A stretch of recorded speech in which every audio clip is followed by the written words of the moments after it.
नमस्कार दोस्तों चलिए आज का की शुरुआत एक प्रश्न से करते हैं। आप बोर्ड पे 3 दर्पण देख रहे हैं, उत्तल दर्पण, समतल दर्पण और अवतल दर्पण। तो मैं आपसे पूछता हूँ कि आपको इस चित्र में कितने गोलीय दर्पण दिखाई दे रहे हैं? तो अगर आपका आंसर 2 है तो आपका आंसर गलत है, क्योंकि मुझे तीनों ही गोलीय दर्पण दिखाई दे रहे हैं। ध्यान रखिए कि समतल दर्पण भी अपने आप में गोलीय दर्पण होता है, जिसकी अपनी वक्रता त्रिज्या अनंत होती है। बहुत बड़ी त्रिज्या के गोले को हम समतल उसका छोटा सा पार्ट वो समतल होता है, तो इसलिए ये भी हमारा गोलीय दर्पण की श्रेणी में आता है। चलिए, पिछले टॉपिक में हमने किसी दर्पण के द्वारा जब प्रतिबिंब बनने के लिए हमने कुछ विशेष किरणों की बात की थी, तो उन किरणों का इस्तेमाल करते हुए दर्पण के सामने अलग अलग पोजीशन पर रखी वस्तु का प्रतिबिंब देखते हैं कि किस तरह से बनता है। चित्र में आप एक अवतल दर्पण देख रहे हैं, जिसका कि ये मुख्य अक्ष दर्शाया गया है। मान लीजिए कि ये इसका एक ध्रुव है, ये इसका वक्रता केंद्र है, और ये इन दोनों के मध्य में इसका मुख्य फोकस F मौजूद है। तो किसी वस्तु को इसके सामने हम अलग अलग 6 पोजीशन पर रख सकते हैं। चलिए बारी बारी से देखते हैं। पहली पोजीशन कि मान लीजिए कि वस्तु हमारी अनंत पर रखी हुई है। अनंत पर रखी वस्तु से जितनी भी किरणें इस दर्पण पर आगे पड़ेंगी वो सबके सब समानांतर होंगी। तो पहली स्थिति में मान लीजिए कि वो सभी समानांतर किरणें मुख्य अक्ष के समानांतर आ रही हैं। तो हमने पीछे पढ़ा था कि मुख्य अक्ष के समांतर कोई भी किरण आती है तो वो उसके फोकस से होके जाती है। इसका मतलब सभी किरणें इस फोकस से होके जाएंगी, तो आपके उस दूर स्थित अनंत पर स्थित वस्तु का प्रतिबिंब फोकस पर केंद्रित हो जाएगा, बिंदु के रूप में केंद्रित होगा। चूंकि किरणें वास्तव में मिल रही हैं इसलिए वास्तविक प्राप्त होगा। तो अनंत पर रखी हुई किसी वस्तु का प्रतिबिंब उसके फोकस पर होता है। फिर हमने ये भी पढ़ा था, समझा था कि अगर ये किसी कोण पर आपतित होती तो उस स्थिति में भी प्रतिबिंब हमारा इस फोकस पर ना बन करके इस फोकस में स्थित किसी तल पर बनता। उस स्थिति में हमारा प्रतिबिंब का आकार कुछ अब बिंदु की बजाय कुछ निश्चित आकार का होता, और वस्तु जिसका शीर्ष हम यदि उसका आधार इस मुख्य अक्ष पर मान रहे हैं और शीर्ष ऊपर की दिशा में है, तो हम देख रहे हैं कि उसका प्रतिबिंब उल्टा बनेगा। तो अनंत पर रखी वस्तु का प्रतिबिंब प्रत्येक स्थिति में, चाहे किरणें समानांतर आए या तिरछी आए, वो हमेशा फोकस पर बनेगा। चलिए उस वस्तु को थोड़ा सा आगे ले आते हैं और वक्रता केंद्र से थोड़ा आगे रखते हैं। मान लीजिए कि ये हमारी कोई वस्तु है, चलिए इसी को लेते हैं AB। उस स्थिति में हम एक ही चित्र में समझेंगे। ध्यान से जरा आप किरण आरेख को देखें। तो हम जो 4 किरणें हमने पीछे डिस्कस की थी मुख्य किरणें, उनमें से कोई सी 2 किरणें लेंगे। तो इसके शीर्ष का पता लगा लें, क्योंकि आधार तो इसके मुख्य अक्ष पे है, तो चित्र का आधार भी मुख्य अक्ष पे बनेगा। तो शीर्ष से 2 किरणों में मैंने एक किरण ये भेज रखी है मुख्य अक्ष के समांतर, तो आप देख रहे हैं ये फोकस से होकर के जा रही है। दूसरी किरण आप फोकस से भेज दीजिएगा। तो फोकस से आने वाली किरण हमने समझा था कि वो समानांतर हो जाती है मुख्य अक्ष के, तो इस तरीके से ये मुख्य अक्ष के समांतर हो जाएगी। तो आप देखेंगे दोनों किरणें एक दूसरे से यहाँ पर प्रतिच्छेद कर रही हैं। अगर हम यहाँ पर एक लंब डालें तो एक तरीके से B बिंदु का आपको प्रतिबिंब B' यहाँ प्राप्त होगा, तो शीर्ष आधार आपको यहाँ मिलेगा। तो आप देख रहे हैं उल्टा प्रतिबिंब प्राप्त होगा और फोकस और वक्रता केंद्र के बीच में प्राप्त होगा। तो जब वस्तु अनंत और वक्रता केंद्र के बीच रखी हो तो प्रतिबिंब वक्रता केंद्र और फोकस के बीच और उल्टा बनता है और वस्तु से छोटा बनता है। और आप देख रहे हैं किरणें जो कि वास्तव में मिली है इसलिए वास्तविक बनता है, और वास्तविक प्रतिबिंब पहली स्थिति में भी वस्तु की ओर बन रहा था, यहाँ भी वस्तु की ओर बन रहा है। ध्यान रखें, जब भी हम दर्पण से कोई भी प्रतिबिंब के लिए किरण आरेख खींचेंगे तो वस्तु को हमेशा बाईं ओर रखेंगे। तो मैंने बाईं ओर रख करके ही ये किरण आरेख दर्शाया है। चलिए इस वस्तु को थोड़ा और आगे खिसकाइए। अब की बार मान लीजिए हम ले आते हैं इसको खिसकाते खिसकाते ठीक वक्रता केंद्र पर। आप अगर नाप करके बिल्कुल एक्यूरेट आप डायग्राम बनाएंगे तो आपको उसी तरह के रिजल्ट मिलेंगे जैसे हम प्रैक्टिकली यहाँ देख रहे हैं। यहाँ अब की बार वस्तु हमारी वक्रता केंद्र पर है, तो इसके शीर्ष से फिर दोबारा से हम एक किरण भेज रहे हैं। तो ये मुख्य अक्ष के समांतर आने वाली किरण आप देख रहे हैं उसके फोकस से जा रही है, और दूसरी अब की बार जब फोकस से कोई किरण भेजेंगे आप, तो आप देख रहे हैं पहली वाली किरण से थोड़ा और नीचे टकराएगी, और जब आप इसको इससे मिलाएंगे तो आप पाएंगे कि वो किरण इस पहली वाली किरण से ठीक उस बिंदु पर टकराएगी जो ठीक सी की सीध में ही होगा।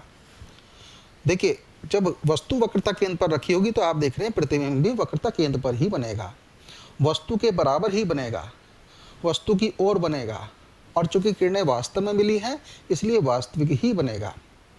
चलिए और आगे खिसकाते, अब की बार सी और एफ के बीच ले आते हैं वस्तु को। तो अब की बार यहाँ से चलने वाली किरण बिल्कुल उसी तरीके से मुख्य अक्ष के समांतर फोकस से होकर जाएगी, और अब की बार फोकस से आने वाली किरण थोड़ा और नीचे टकराएगी। तो आप देख रहे हैं कि हर बार जब आगे टकरा रही है तो मुख्य अक्ष के समांतर जाने वाली किरण थोड़ा दूर ही मिलेगी अब की बार पहले से। और तो आप देखें यहाँ से लंब डालेंगे तो अब की बार वस्तु जब सी और एफ के बीच रखी गई तो प्रतिबिंब सी और अनंत के बीच बन गया, और अब देख रहे हैं आकार थोड़ा बढ़ गया। जब दूर थी तो आकार छोटा बन रहा था, जब सी पर आ गई तो आकार बराबर हो गया, जब सी से और आगे रखी हमने एफ के पास को, एफ और सी के बीच में, तो आकार बड़ा हो गया। और अब देखिए प्रतिबिंब फिर दोबारा से वास्तविक प्राप्त हो रहा है, लेकिन अब की बार सी और अनंत के बीच पहुंच गया। थोड़ा और आगे करें, अब की बार एफ पर ले आते हैं। चलिए, जब हम एफ पर ले आएंगे तो यहाँ से फिर उसी तरीके से खींचे, मुख्य अक्ष के समांतर आने वाली किरण हमारी यही जा रही है, और दूसरी अब की बार फोकस से तो नहीं भेज सकते हम, तो अब की बार सी से भेज दीजिए। अब सी से जो इधर किरण चलेगी वो तो सीधी चली जाएगी, दर्पण से नहीं टकराएगी, तो इसकी सीध में उधर को भेजेंगे हम। तो वक्रता केंद्र की सीध में जो किरण इस तल पर टकराएगी, तो हमने एक वहाँ तीसरा नियम समझा था कि वक्रता केंद्र से आने वाली कोई किरण या उसकी सीध से आने वाली किरण परावर्तन के पश्चात उसी दिशा में वापस लौट जाती है। तो यहाँ से चलने वाली कोई किरण वापस लौट जाएगी, और अब आप देखेंगे कि ये किरण और ये जो पहली किरण फोकस से आ रही थी ये किरण, ये दोनों आप देख रहे हैं समानांतर हो जाएंगी, और समानांतर स्थिति में हम कहेंगे कि चित्र अब की बार अनंत पर बनेगा, यानी कि जो बी का प्रतिबिंब बनेगा वो बहुत दूर जाकर बनेगा, तो उसका आधार भी उसी हिसाब से आगे खिसकता जाएगा। तो आप कल्पना कर लीजिए कि चित्र कितना बड़ा बनेगा। तो इसका मतलब जब वस्तु फोकस पर रखी होगी तो प्रतिबिंब अनंत पर बनेगा, बहुत बड़ा बनेगा, और किरणें चूंकि वास्तव में मिल रही हैं इसलिए वास्तविक बनेगा। यहाँ आप ध्यान से देखिए कि जो पहली स्थिति थी वो ठीक पांचवी स्थिति जैसी है कि जब वस्तु अनंत पर थी तो प्रतिबिंब फोकस पर बना था, तो पांचवी स्थिति में जब हमने वस्तु को फोकस पर रखा तो प्रतिबिंब अनंत पर बन गया। दूसरी स्थिति चौथी जैसी है कि जब वस्तु सी और एफ के बीच थी तो प्रतिबिंब सी और एफ, जब वस्तु सी और अनंत के बीच थी तो प्रतिबिंब सी और एफ के बीच बना, और जब वस्तु को हमने सी और एफ के बीच में रखा तो प्रतिबिंब हमारा सी और अनंत के बीच बन गया। और तीसरी स्थिति अपने आप में अलग है कि सी का प्रतिबिंब यानी कि वक्रता केंद्र पर रखी वस्तु का प्रतिबिंब सी पे बनता है। अब थोड़ा सा और आगे खिसकाइए, क्योंकि एक स्थिति अभी हमारे पास और है एफ और पी के बीच में। जब आप यहाँ पर इस वस्तु को रखेंगे तो हमको थोड़ा सा पहले से अलग रिजल्ट मिलेगा, और वो क्या होगा। अब की बार देखिए मुख्य अक्ष से समांतर आने वाली किरण परावर्तन के पश्चात वही फोकस से जा रही है, तो यही किरण ले रहा हूँ मैं बार बार। लेकिन अब की बार सी की सीध में आने वाली कोई किरण आप देख रहे हैं कि इस तरह से जो किरण है वो थोड़ा सा दर्पण के ध्रुव की ओर टकरा रही है, तो जब इस तरह से टकराएगी तो वापस उसी पथ पर जब लौटेगी तो आप देखिए अब की बार ये किरण पहली किरण से जो मुख्य अक्ष के समांतर होकर फोकस से आ रही थी उससे थोड़ा सा गैप बनाती चल रही है, इनके बीच में स्पेस बढ़ता जा रहा है, यानी कि ये अपसारित होती जा रही, फैलती जा रही है। और इस डाइवर्जेंस की वजह से हम कह सकते हैं कि ये आगे तो कहीं मिलेंगी नहीं, तो इनको अगर पीछे की ओर बढ़ाएं तो कहीं ना कहीं उधर हमको ये संभावना होगी कि ये कहीं पीछे से मिल चुकी हैं, यानी कि हमें पीछे बढ़ाना पड़ रहा है। हमको लग रहा है कोई दर्शक यहाँ खड़ा है तो उसको लग रहा है कि ये कहीं वहाँ से आ रही हैं किरणें, इसलिए उसको अब की बार प्रतिबिंब दूसरी ओर दिखाई देगा। जो इसका शीर्ष था बी वो अब की बार दर्पण के दूसरी ओर प्राप्त होगा और मुख्य अक्ष के उसी दिशा में प्राप्त होगा जिधर आपका बी मुख्य अक्ष दर्पण के सामने है, यानी कि अब की बार उसका प्रतिबिंब आप देख रहे हैं सीधा प्राप्त होगा और वस्तु से बड़ा प्राप्त होगा। और चूंकि किरणें मिलती हुई प्रतीत हो रही हैं इसलिए हम कहेंगे आभासी होगा। तो ये जो एक स्थिति है अवतल दर्पण के केस में कि जब वस्तु फोकस और ध्रुव के बीच रखी होती है तो निश्चित उसका प्रतिबिंब अब की बार दर्पण के दूसरी ओर और आभासी वस्तु से बड़ा और सीधा प्राप्त होता है। और आप देख रहे हैं यहाँ पर कि जितने भी पांचों स्थितियों में प्रतिबिंब प्राप्त हुए थे वो सब वस्तु की ओर ही प्राप्त हुए थे और सभी वास्तविक थे, जबकि दर्पण के दूसरी ओर जो प्रतिबिंब प्राप्त हुआ है छठी स्थिति में वो आभासी है। तो इसका मतलब याद रखिए कि दर्पण के वस्तु की ओर जो प्रतिबिंब बनते हैं दर्पण के केस में वो सब वास्तविक और उल्टे होते हैं, और दूसरी ओर जो बनते हैं वो हमेशा सीधे और आभासी होते हैं। या एक निष्कर्ष और निकाल सकते हैं कि हर उल्टा प्रतिबिंब दर्पण में वास्तविक होता है, हर सीधा प्रतिबिंब आभासी होता है। जो कल मैंने प्लेट का एग्जाम्पल लिया था किचन में, तो उस प्लेट में आप अपना मुंह देखिए, अगर आपको सीधा दिख रहा है तो समझिए वो आभासी है, और अगर आपको उसमें उल्टा दिख रहा है जो अवतल वाली सतह है उसमें देखने पर, तो समझ लीजिए वो आपका वास्तविक प्रतिबिंब प्राप्त हो रहा है। तो इस तरीके से अवतल दर्पण के द्वारा प्रतिबिंब बनता है। इसी तरह से अगर उत्तल दर्पण के लिए लें, मैं यहीं पे बता रहा हूँ, इसको मैं मिटा रहा हूँ।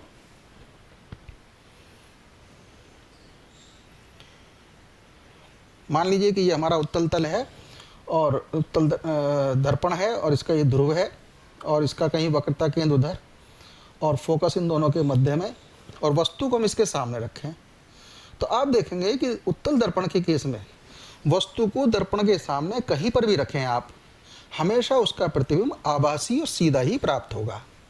आप देखिए यहाँ से चलने वाली मुख्य अक्ष के समांतर कोई किरण फोकस में पार तो जाने की नहीं है, तो फोकस की सीध में इस तरह से उसी माध्यम में वापस लौटेगी, ये परावर्तन क्रिया है।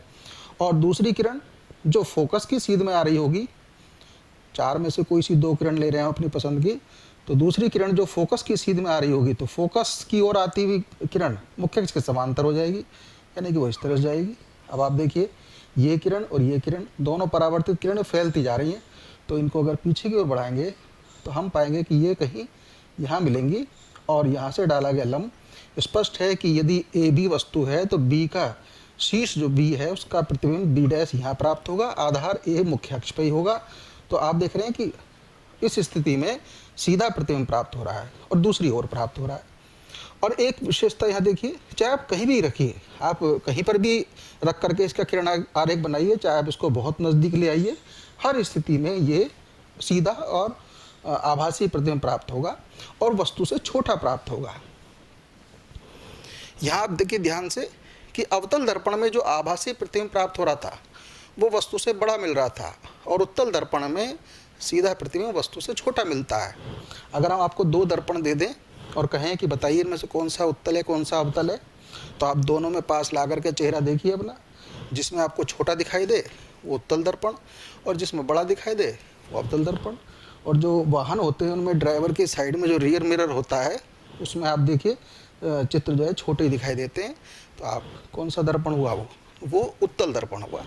तो उत्तल दर्पण में एक विशेषता और है कि यहाँ पर अगर इसका गेट यहाँ से लेकर यहाँ तक है तो कोई भी मुख्य अक्ष के समांतर आने वाली किरण वो यहाँ पर इसके फोकस से जाने के लिए फोकस की सीध में इस तरह से जा सकती है, और अंतिम इस छोर पर आने वाली किरण वो इस फोकस के सीध में इस तरह जा सकती है। या आप उल्टा कहिए कि कोई किरण जो इस तरह से फोकस की ओर आ रही थी या इधर से इस तरह से आ रही थी वो मुख्य अक्ष के समांतर हो जाएगी। इसका मतलब कोई दर्शक अगर यहाँ खड़ा हुआ है तो उसको यहाँ तक की वस्तु और यहाँ तक की वस्तु जितनी भी मौजूद होंगी वो सब दिख जाएंगी। आप देखिए दर्शन का जो क्षेत्र है वो काफ़ी बढ़ गया, यानी कि दर्शक को काफ़ी दर्पण के जो आकार है उससे भी काफ़ी साइड का दिखाई दे जाता है, और इसी का फ़ायदा उठा करके जो साइड मिरर होता है वाहनों में, गाड़ियों में, चाहे आपकी मोटरसाइकिल में है, उसमें हम उत्तल दर्पण का प्रयोग करते हैं। तो आकार छोटा हो जाता है, ज़्यादा विज़न हमको नज़र आ जाता है, ज़्यादा एरिया की वस्तुएं नज़र आ जाती हैं, तो इस तरीके से हम ज़्यादा से ज़्यादा जानकारी आसानी से अपने पीछे की जानकारी ले लेते हैं। तो ये हमने दर्पणों के द्वारा चित्र का बनना सीखा। चलिए अब इसमें कोई वस्तु इसके सामने रखी हमने और उसका प्रतिबिंब देखा, तो वस्तु तक की जो दूरी है उस दूरी का प्रतिबिंब की दूरी से क्या संबंध है, यानी कि वस्तु और प्रतिबिंब एक दूसरे के सापेक्ष इनमें चेंज करने पर किस तरह का चेंज आएगा, इसके लिए हम दर्पणों के लिए एक संबंध स्थापित करेंगे जिसको हम कह देते हैं दर्पण सूत्र। और वो सूत्र दर्पण से वस्तु तक की दूरी, दर्पण से प्रतिबिंब तक की दूरी और खुद दर्पण की फोकस दूरी, इन तीन के मध्य होता है। तो देखते हैं उन दर्पणों के लिए क्या संबंध हमारा तैयार होता है, चलिए उसको समझते हैं। देखिए आप चित्र में देख रहे हैं एक अवतल दर्पण है जिसका मुख्य अक्ष दर्शाया गया है। इसके सामने इसके फोकस और वक्रता केंद्र एफ और सी है, और हमने सी और अनंत के बीच में एक वस्तु ए भी दर्शाई है, और बी से चलने वाली एक किरण जो मुख्य अक्ष के समांतर जा रही है और दर्पण से एम बिंदु पर आपतित होती है, वो परावर्तन के बाद फोकस से जा रही है, और एक वो किरण जो फोकस से आ रही है और दर्पण पर एन बिंदु पर आपतित हो रही है, वो मुख्य अक्ष के समांतर हो रही है। दोनों एक दूसरे से यहाँ वास्तविक तय बी डैश पर मिल रही हैं, और इस तरीके से हमारा ए बी वस्तु का एक वास्तविक प्रतिबिंब ए डैश बी डैश प्राप्त हो रहा है। अब यहाँ मान लीजिए हम एम से एक लंब यहाँ एम डैश डालते हैं, और इसी तरीके से एन से एक लंब हम एन डैश डालते हैं। तो हमने पीछे समझा था कि अगर ये उपाक्षीय किरणें हैं छोटे गेट के दर्पण के लिए, तो एम डैश और एन डैश ये पी ही माने जा सकते हैं। लेकिन चलिए फिलहाल जो हमें दिखाई दे रहा है हम उसको लेते हैं। तो यहाँ हम एक ट्राइंगल ले रहे हैं, मान लीजिए ये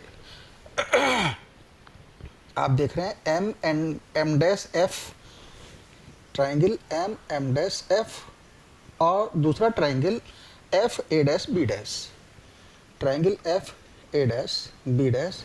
इन दोनों ट्राइंगल में हम देख रहे हैं कि ये कोण एक दूसरे के सामने शीर्षाभिमुख कोण है, अपोजिट एंगल है, तो इसलिए इन दोनों के लिए टेंजेंट सेम होगा।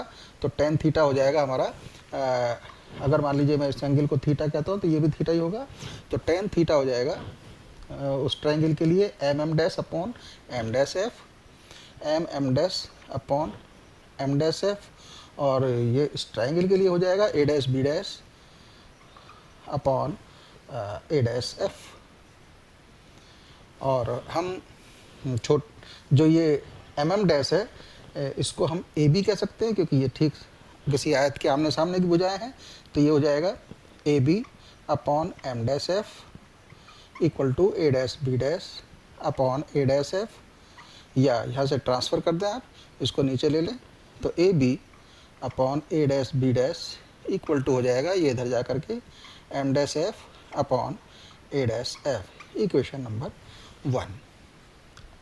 अब एक दूसरा पेयर लेते हैं ट्राइंगल्स का।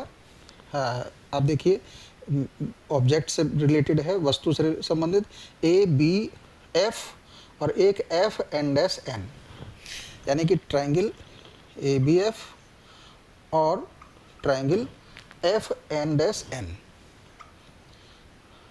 आप इसमें लगाइए हिसाब। तो फिर दोबारा से हम देखेंगे कि इन दोनों ट्राइंगल में अब की बार ये दोनों अपोजिट एंगल हैं।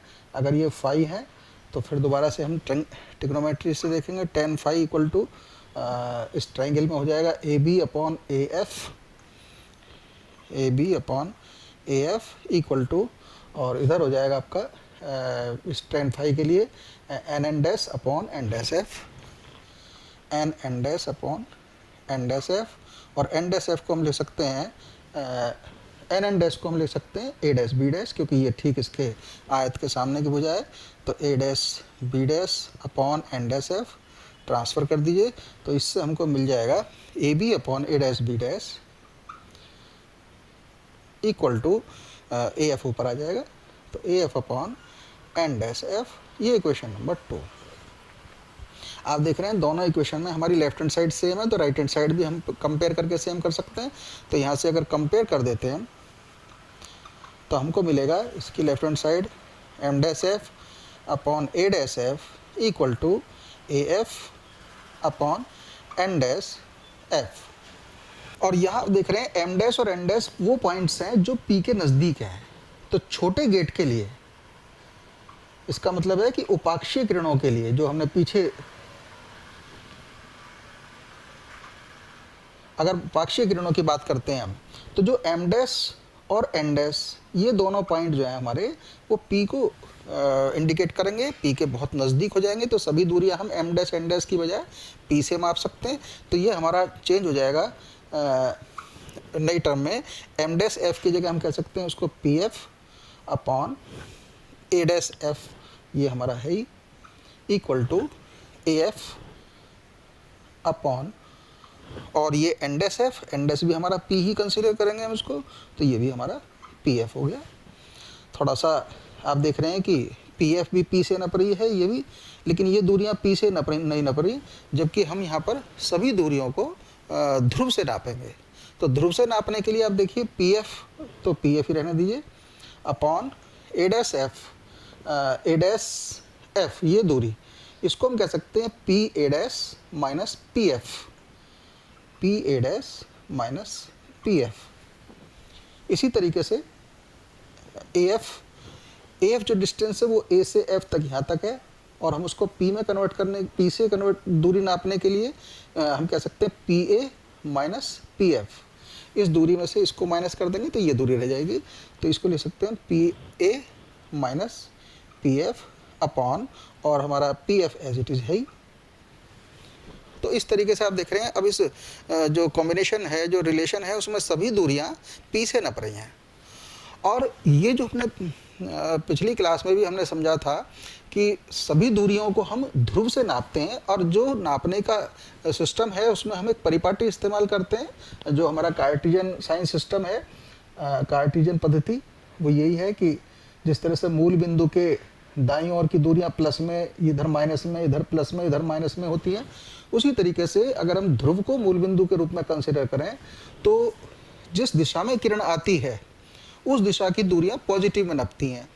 अब चूंकि हम वस्तु को बाईं ओर रखते हैं दर्पण के सामने, तो इधर रखने पर किरण किधर को चलेंगी, इधर को, तो इधर आपतित किरणों का मतलब है इस दिशा में। तो P बिंदु को यदि मूल बिंदु मान लें तो सीधा कार्टेशियन सिस्टम आप इस्तेमाल कीजिए कि दाईं ओर की सभी दूरियां पॉजिटिव, बाईं ओर की नेगेटिव, इसी तरह से ऊपर की पॉजिटिव, नीचे की नेगेटिव। तो वही सिस्टम हम यहाँ पर अपनाएंगे। तो अगर ध्रुव से वस्तु तक की दूरी को हम u से प्रदर्शित करें, यहाँ एक संकेत इस्तेमाल कर रहे हैं हम u, और ध्रुव से प्रतिबिंब तक की दूरी को हम v से डिनोट करें, और इसकी अपनी फोकस दूरी f, तो आप चित्र में मान भरिए तो हमें क्या मिलेगा। थोड़ा सा मैं इसका ऊपर का पोर्शन मिटा रहा हूँ, तो ज़रा कैलकुलेट करिएगा। चलिए पुट करते हैं। तो पी एफ, तो ये है हमारा P से F तक, फोकस तक की दूरी, तो वो हमारी फोकस दूरी है, चूँकि बाएं हाथ पर है इसलिए माइनस में F, upon P A dash, ध्रुव से प्रतिबिंब तक की दूरी, तो वो उल्टे हाथ पर है बाईं ओर, इसलिए माइनस में V, माइनस पी एफ, फिर दोबारा से माइनस में F, equal to P A, ध्रुव से वस्तु तक की दूरी, तो वो भी बाएं हाथ पर है इसलिए माइनस में U, minus P F, focus तक की दूरी, माइनस में F, अपॉन पी एफ, फिर दोबारा से माइनस F। ये बन गया हमारा F अपॉन माइनस में V प्लस में F equal to minus U plus F upon minus में F। ये भी माइनस में F, क्रॉस मल्टीप्लाई कर दीजिएगा तो ये हो जाएगा हमारा, तो ये बन जाएगा प्लस में एफ स्क्वायर दोनों ओर का कैंसिल आउट हो जाएगा, तो ये यू एफ और वी एफ इसको उधर ट्रांसफ़र कर दीजिए, तो U V equal to U F plus V F. ये हमारा रिलेशन आया तीनों में, यू वी एफ में। इसको थोड़ा सा और मॉडिफाई करने के लिए यू वी एफ से डिवाइड कर दीजिए, तो डिवाइड करेंगे तो आप देखेंगे यू वी के अपॉन यू वी एफ आएगा, तो यू वी कैंसिल हो जाएगा, तो रह जाएगा 1 अपॉन एफ इक्वल टू, इसी तरीके से यू एफ कैंसिल हो जाएगा तो यहाँ रह जाएगा वी, यहाँ वी एफ कैंसिल हो जाएगा तो रह जाएगा 1 अपॉन यू। तो आप देख रहे हैं इन तीनों में एक स्पेशल रिलेशन निकल के आया, 1 upon F equal to 1 upon V plus 1 upon U. इसी फॉर्मूले को, इसी संबंध को हम दर्पण सूत्र कहते हैं। इसी तरीके से हम उत्तल दर्पण के लिए कर सकते हैं। चलिए उसको भी समझते हैं। यहाँ आप चित्र में एक उत्तल दर्पण देख रहे हैं जिसके सामने एक ए बी वस्तु उसके सामने रखी हुई है। इस उत्तल दर्पण का फोकस एफ, वक्रता केंद्र दूसरी ओर है, ये इसका अपना ध्रुव है।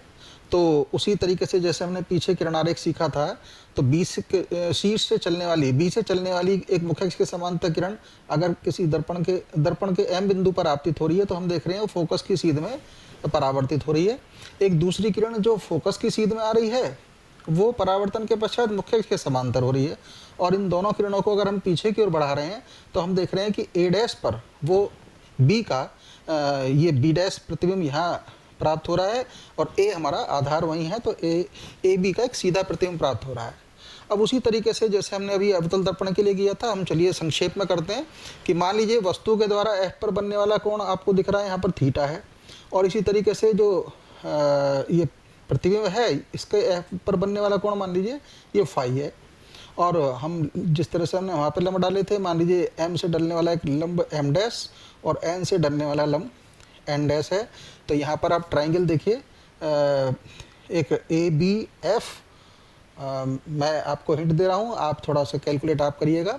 एक त्रिभुज ए बी एफ और इसी के अंदर एक त्रिभुज नज़र आ रहा है हमको एन एन डैश एफ। इन दोनों त्रिभुज में अगर टेन थीटा लगाएंगे आप, तो लंब ए बी बटे पक्षांतर करने के बाद आपका जो रिजल्ट आएगा वो आ जाएगा A B upon N N dash equal to A F upon N dash F, A F upon N dash F. और एन एन डैश को हम लिख देंगे अब की बार पिछली तरीके से ए डैश बी डैश, तो ये एक तरीके से आपका बन जाएगा ए डैश बी डैश। इसी तरीके से आप देखिए दूसरे ट्रायंगल का पेयर नज़र आ रहा है हमको M N M dash F और A dash B dash F. तो टेन फाई आप लेंगे तो यहाँ पर आपका बन जाएगा M M dash upon A dash B dash equal to M dash F upon A dash F, M dash F upon A dash F. और एम एम डैश को हम ए बी कह सकते हैं। तो अब की बार यहाँ पर ये वैल्यू आपकी ए बी बन जाएगी। और दोनों को आप कंपेयर कर रहे हैं तो लेफ्ट हैंड साइड दोनों की सेम नज़र आ रही है, तो दिस इक्वल टू दिस हो जाएगा। और यहाँ पर फिर उसी तरीके से छोटे गेट और उपाक्षीय किरणों के लिए एम डैश और एन डैश को हम पी कह सकते हैं। तो जब इन दोनों को हम इक्वल करेंगे तो मैं डायरेक्ट कर रहा हूँ, ये बन जाएगा आपकी बार A F upon N dash F की बजाय पी एफ इक्वल टू हो जाएगा एम डैश एफ की जगह P F upon A dash F. आपका फिगर में नज़र आ ही रहा है। इसको सभी दूरियों को पी से नापने के लिए थोड़ा सा डिस्ट्रीब्यूट कर दीजिए, तो ए एफ ये हो जाएगी हमारी, ए एफ की वैल्यू बन जाएगी P A plus P F, इधर की दूरी प्लस इधर की दूरी, तो ये हो जाएगी P A plus P F upon P F हमारा है ही इक्वल टू पी एफ भी हमारा पी से ही नापा जा रहा है तो इसको छेड़ने की ज़रूरत नहीं। ए डैश एफ आप देखिए ए डैश से एफ तक है, तो इसको हम कह सकते हैं P F minus P A dash, तो P F minus P A dash. जो जैसा फिगर में नज़र आ रहा है ज्योमेट्रिकली उसी तरीके से आप उसको तोड़ दीजिए, वैल्यू पुट कीजिएगा। तो दर्पण से वस्तु तक की दूरी को हम u से प्रदर्शित करते हैं, प्रतिबिंब तक की दूरी को हम v से, और इसकी फोकस दूरी f है ही। तो आप देखिए वैल्यू पुट करेंगे तो p है हमारा वस्तु तक की दूरी, उल्टे हाथ पर है इसलिए माइनस में u, plus P F focus तक की दूरी राइट हैंड साइड में इसलिए प्लस में f upon P F plus में f इक्वल टू ये पी एफ फिर दोबारा से प्लस में f अपॉन और पी एफ फिर दोबारा से प्लस में f माइनस और पी ए डैश ध्रुव से प्रतिबिंब तक की दूरी, तो ये सीधे हाथ पर है इसलिए प्लस में v, क्रॉस मल्टीप्लाई करिए डायरेक्ट, तो देखिए प्लस प्लस फिर से प्लस एफ स्क्वायर हो जाएगा, एफ स्क्वायर कैंसिल आउट हो जाएगा। और आप देखिए ये नेगेटिव दोनों टर्म को उधर ट्रांसफ़र कर दीजिए, तो ये हो जाएगा U V equal to V F plus U F, और फिर उसी तरीके से यू वी एफ से डिवाइड कर दीजिएगा, तो ये रह जाएगा 1/f equal to 1/u plus 1/v। आप देख रहे हैं कि उत्तल तल के लिए भी हमारा जो दर्पण सूत्र है यू वी एफ में रिलेशन वो यही आया है। देखिए दोस्तों, ज़रूर नहीं है कि जो किरण आरेख मैंने दिखाया है मैंने एक मुख्य अक्ष के समांतर दिखा करके फोकस से भेजी है या फोकस की सीध में जा रही है, दूसरी फोकस से आती हुई समानांतर दिखाई है, तीसरी आप सी से भी दिखा सकते हैं। आपकी पुस्तक में जो ये संबंध स्थापित किया हुआ है वो एक दूसरे किरण आरेख के आधार पर है, और उसमें जो त्रिभुजों का पेयर लिया गया है आप उसके अलावा कोई और भी पेयर ले सकते हैं। तो चलिए नेक्स्ट स्टेप में हम आपकी पुस्तक का भी एक जो तरीका है उसको भी हम शो करते हैं। और एक चीज़ और कि जो हमने अभी किरण आरेख सीखा था, हम इस फॉर्मूले के आधार पर उसका मैथमेटिकल वेरिफिकेशन भी कर सकते हैं। तो अगले स्टेप में हम उत्तल दर्पण या अवतल दर्पण के लिए लेकर चलते हैं। इसी तरह से आप उत्तल दर्पण के लिए स्वयं करिएगा, तो उसके द्वारा किसी दूसरे किरण आरेख के माध्यम से दर्पण सूत्र तैयार करेंगे, और फिर इस सूत्र के माध्यम से जो हमने अलग अलग स्थिति देखी थी वस्तु के दर्पण के सामने वस्तु की, उसके आधार पर प्रतिबिंब की स्थितियों की विवेचना करेंगे। चलिए, तो नेक्स्ट स्टेप में आपसे फिर मुलाकात होगी।